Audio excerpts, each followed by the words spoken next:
Welcome back to Your Hour. I'm here with Lisa Quinn, who's a home and garden expert, and she's here to talk to us about those persistent pests that we have in our house. I'm not talking about your kids. I'm talking about insects. Hi, Lisa. How are you? I am great, Sheryl. How are you? I'm good. A lot of people do have a problem. Different times of year we have different pests, and of course in the springtime we have the dreaded ants. Right. Well, you know, springtime and summer are kind of peak season because, you know, let's face it, it's getting a little bit warmer outside, and so these bugs, you know, want to go in to cool off exactly like we do.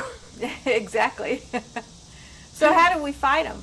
Well, you know, there's a lot of different approaches you can take, and I always think that maybe the first place anyone should go is with prevention. Every home has a few little hot spots that if you can take care of that, you can maybe not eliminate the problem, but reduce it quite a bit, and I'd love to show you a couple of those right now. If we walk over here, see these big cracks and crevices all over this house? This is so common in an older home, but it's even in newer homes. And what these cracks are pretty much the gateway to the bug world. They come from outside through these little cracks and they enter your home. And then you can also look around your windows. If you don't have a tight seal around your windows, that's where they crawl in.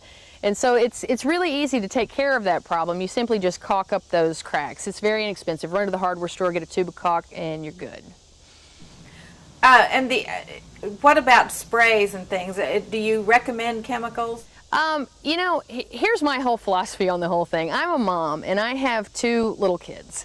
And to me, it's very important that my products that I use be environmentally sound. I personally would not feel very comfortable just running out to the store and buying some random spray and kind of spraying it all over my house. And I think that's what most people do because they don't know what else to do.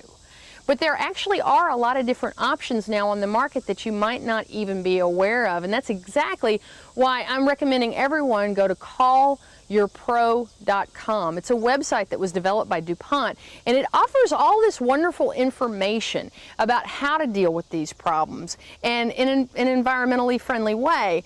And the big key, also one little added option on the website, is you can literally type in your zip code.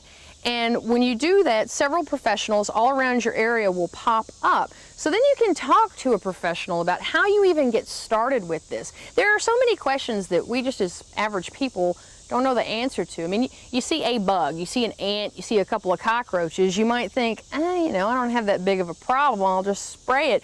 But the truth is, especially with cockroaches and ants, is if you've got 1 or 2 in your house, it probably means you have hundreds, if not thousands, lurking around other places in your home. So it's not something to really take lightly.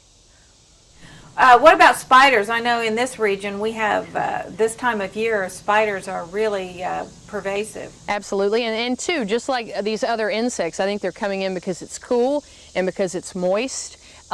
Once again, if you can kind of take, you know, the bugs are kind of coming in to eat and to drink.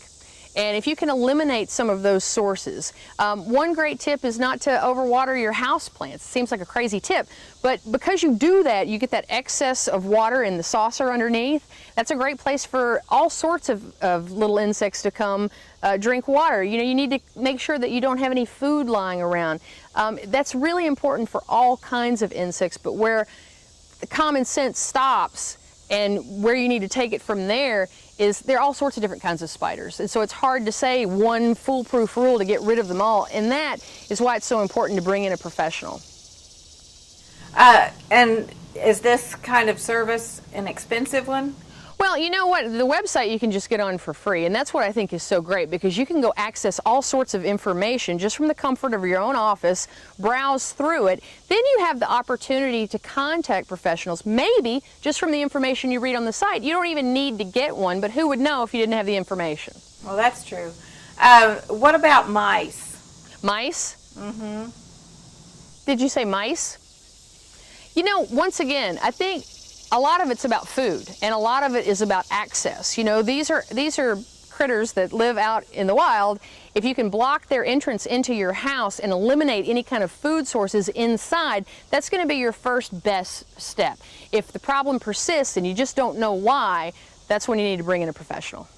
Well, I know that, for instance, we used to feed our cat outdoors. Right. But we found that we had critters hanging around. Oh, you'll get raccoons, you'll get dogs from across the street, you'll get everybody. So it's food. I mean, that's what all these pests are looking for. You know, they're trying to survive, they're trying to find what they can eat. If you can eliminate that, they'll move on to the next door neighbor. Yeah, there you go. Well, Lisa, it's been a real pleasure visiting with you today. I want to thank you so much for sharing this information. Thank you so much for having me be a part of the show. It was a lot of fun. Well, once again, what is that website? CallYourPro.com. Very good. Thank you, Lisa. Thank you, Sheryl. And we'll be back with more.